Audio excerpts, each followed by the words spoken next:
নবম দশম শ্রেণীর ইজি ফিজিক্স বই থেকে এই পর্বে আমরা অনুশীলনী একটি সৃজনশীল প্রশ্নের সমাধান করব। প্রথম প্রশ্নটার ক্ষেত্রে একটু খেয়াল করে দেখো, আধান বলতে কি বুঝো? আধান বা চার্জ বলতে কি বুঝো? পদার্থ সৃষ্টিকারী মৌলিক কণাসমূহ যেমন ইলেকট্রন ও প্রোটন মৌলিক ও বৈশিষ্ট্যমূলক ধর্মকে চার্জ বা আধান বলা হয়ে থাকে। তারপরে কোনো বিন্দুতে তড়িৎ বিভব শূন্য হলে তড়িৎ ক্ষেত্র শূন্য হবে কি? ব্যাখ্যা করো। তড়িৎ বিভব শূন্য হলে তড়িৎ ক্ষেত্র কি শূন্য হবে কিনা? দেখো, কোনো বিন্দুতে তড়িৎ বিভব শূন্য হলেই তড়িৎ ক্ষেত্র শূন্য হবে না, কেননা কোনো বিন্দুতে তড়িৎ বিভব শূন্য হলেও আশপাশের বিন্দুতে বিভবের পরিবর্তন থাকতে পারে, তাই সেখানে তড়িৎ ক্ষেত্র শূন্য হবে না।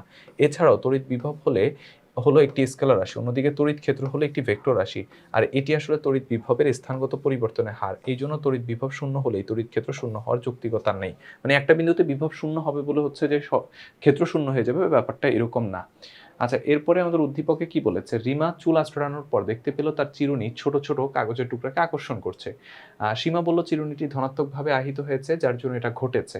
রিমার বক্তব্য, চিরুনিটি ঋণাত্মক আধানে আহিত হয়েছে। বিষয়টি সুরাহার জন্য দুজনে তাদের পদার্থবিজ্ঞান শিক্ষককে খুঁজতে গিয়ে তাকে পদার্থবিজ্ঞান গবেষণাগারে পেল। তিনি সব শুনে তাদেরকে স্বর্ণপাত তড়িৎবীক্ষণ যন্ত্রের সাহায্যে পরীক্ষা করে চিরুনির আধানের প্রকৃতি নির্ণয় করতে বলেন। আচ্ছা, চিরুনিটি আহিত হওয়ার কারণ ব্যাখ্যা করো।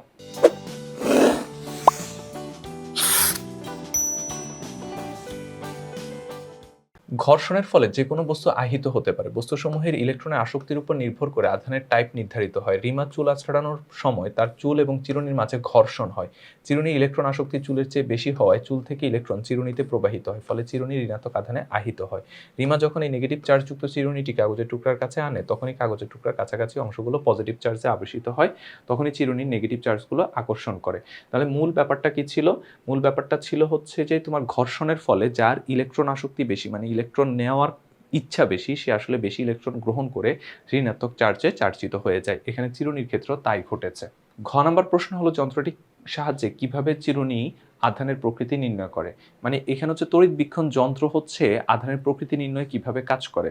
কোনো আহিত বস্তুতে কি ধরনের আধান আছে তা জানতে হলে স্বর্ণপাত তড়িৎবীক্ষণ যন্ত্রটিকে প্রথমে ধনাত্মক কিংবা ঋণাত্মক আধানে আহিত করতে হয়। আহিত করার জন্য জানা কোনো উপায় ব্যবহার করে আগে একটা বস্তুকে ধনাত্মক বা ঋণাত্মক আধানে আহিত করে সেটাকে চাকতিতে লাগালে স্বর্ণপাত তড়িৎবীক্ষণ যন্ত্রটিও সেই টাইপের চার্জে চার্জিত হয়ে যাবে। ধরা যাক এক্ষেত্রে আগে একটি প্লাস্টিকের টুকরোকে ফ্লানেল দিয়ে ঘষে ঋণাত্মক আধানে আহিত করা হলো। এরপর স্বর্ণপাত তড়িৎবীক্ষণ যন্ত্রটি নেগেটিভ চার্জযুক্ত করে নেওয়া হলো। এই সময় স্বর্ণপাত তড়িৎবীক্ষণ যন্ত্রের ঝুলন্ত পাত দুটি নেগেটিভ চার্জযুক্ত হবে এবং পরস্পরকে বিকর্ষণ করে দূরে সরে যাবে। এখন চিরুনিটি ইলেকট্রোস্কোপ চাকতিতে স্পর্শ করলে দুই ধরনের ঘটনা ঘটতে পারে, যা থেকে চিরুনিটি চার্জের প্রকৃতি বোঝা যাবে। কি হইতে পারে? আমরা স্বর্ণের পাত দুইটাকে আগে থেকে ঋণাত্মক চার্জে চার্জিত করছি। চিরুনি স্পর্শ করার পর যদি পাত দুই দূরে সরে যায়, তার মানে এখানে আরো ঋণাত্মক চার্জ আসছে। কোত্থেকে আসছে? চিরুনি থেকে আসছে। আসার কারণে ঋণাত্মক চার্জ বেড়ে যাওয়ার কারণে বিকর্ষণ বলটা বেড়ে গেছে, তাই পাত দুইটা দূরে সরে গেছে। তার মানে ঋণাত্মক চার্জে চার্জিত করার পর পাতদ্বয় চিরুনি স্পর্শ করার পর যদি আরো দূরে সরে যায়, তাহলে আমরা বুঝবো চিরুনিটা কি ঋণাত্মক চার্জে চার্জিত। আর যদি পাতদ্বয় ঋণাত্মক চার্জে চার্জিত কিন্তু চিরুনি স্পর্শ করার পর পাতদ্বয় কাছাকাছি চলে আসছে, এর মানে এখানে বিপরীত চার্জ এসেছে, যার ফলে যে চার্জ হ্রাস পেয়েছে, মানে এখানে যে বিকর্ষণ বলের পরিমাণ কমে গেছে। এইভাবে আমরা চিরুনিতে কোন চার্জে চার্জিত সেটা নির্ণয় করতে পারি। তো এটাই ছিল এই পর্বের সৃজনশীল প্রশ্নের সমাধান। পরবর্তী পর্ব অন্য প্রশ্ন নিয়ে আলোচনা করব। প্রশ্নগুলো আমরা ব্যাখ্যা করছি ইজি ফিজিক্স বই থেকে।